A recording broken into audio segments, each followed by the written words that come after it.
Failing schools are unacceptable for one reason and one reason only. You can't get back kindergarten. You can't get back to first grade. You can't get back middle school. You know, when it's gone, it's gone. When our kids grow up and are stuck in underperforming schools, they're not able to earn a living or earn as much as their peers. We've got to make sure that we don't put students behind the 8 ball by having them in schools that can't educate them.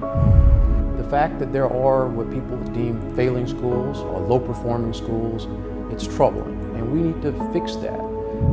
We get one shot at making sure that a kid's life and their trajectory, what they believe when they look in the mirror, is positive.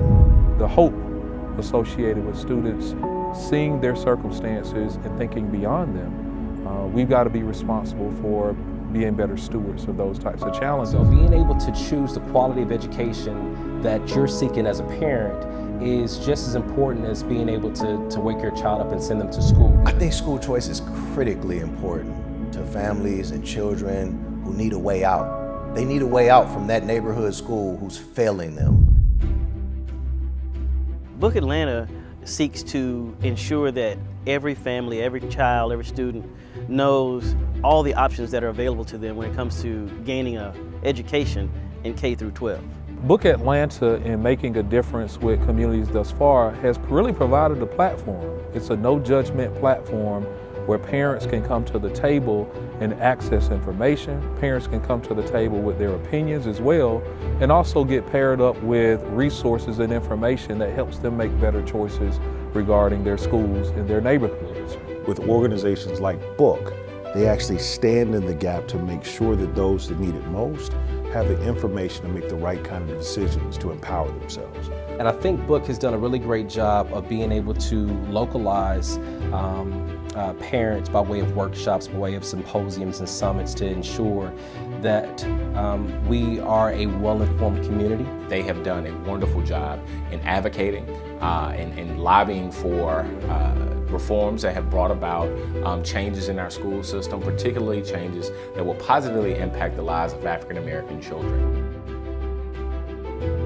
When I was growing up in Los Angeles in the 1980s, there were no charter schools. There were very few magnet schools or schools of choice. Schools of choice being that school in the part of town where all of the parents wanted to send their child, and they would use someone's address to get their child in that school. Well, that's illegal, but it's something they had to do. It was a sacrifice and a risk they were willing to take to ensure that their child was in a safe, nurturing environment with a high quality, high performing school.